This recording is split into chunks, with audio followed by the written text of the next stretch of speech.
Have you ever met someone when they walk into a room and before even they open their mouth, you feel like, I like this guy? And have you ever met people, you know them for 5 years and you still feel like, I don't like this guy? You know what I'm talking about, right? Highly likable people are superheroes, and I think you can be one too. And today, I got 3 tips to share with you on how you can become more likable.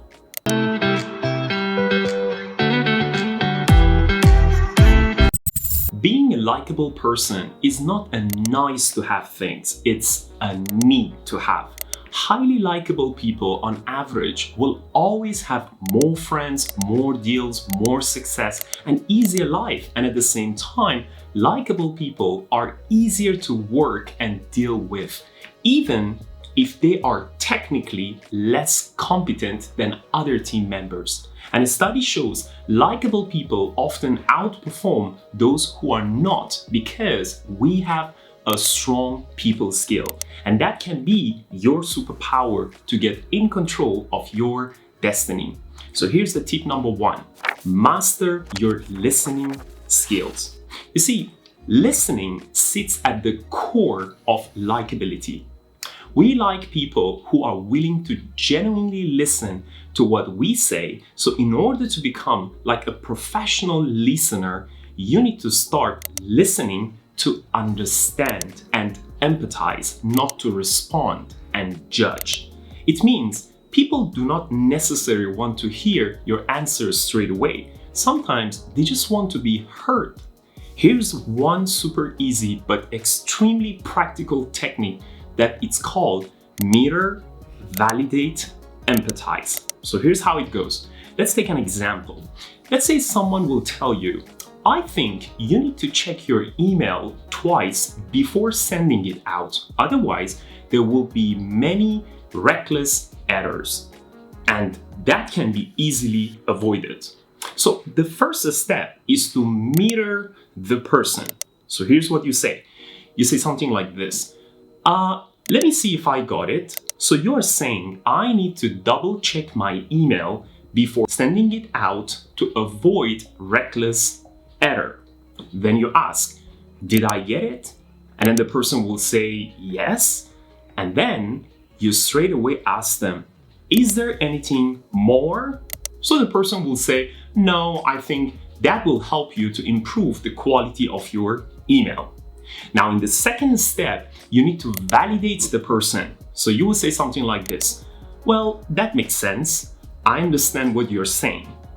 And then, now is the time to move to the third step. It means to empathize with the person by saying something like, thank you for highlighting this point. Let me reflect on it and see how I can improve.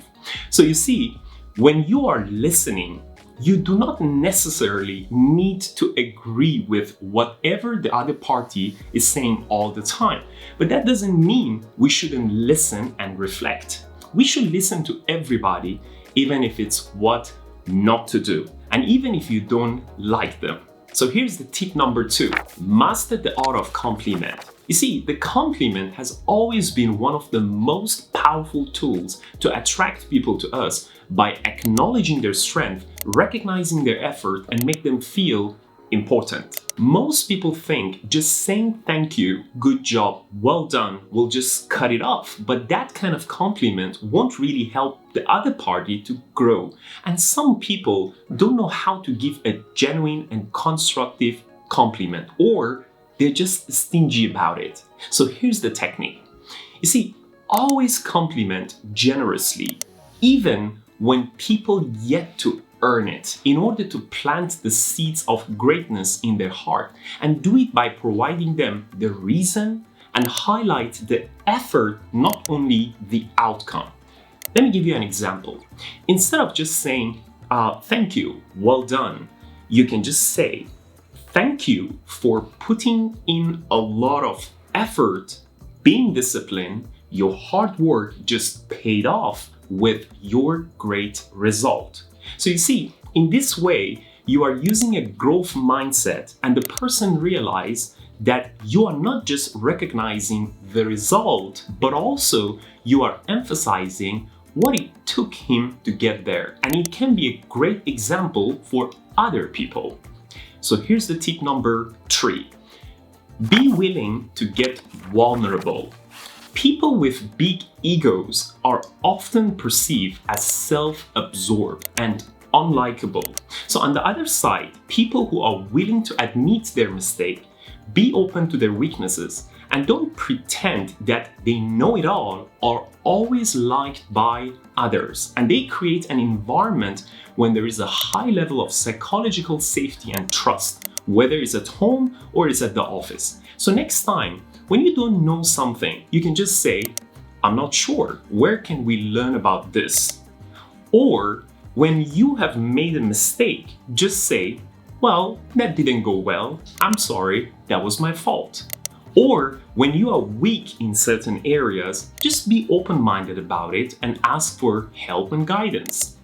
Remember, your ego is always your enemy. So to summarize it, to be more likable, you got to apply these 3 simple techniques. Number 1, master your listening skill by practicing some listening technique like mirror, validate, empathize. The second one is to master the art of compliment by providing the reason and highlight the effort, not only the outcome. And number 3 is just be willing to get vulnerable by being open to your weaknesses and admit your mistakes. Remember this, popularity means people just know who you are.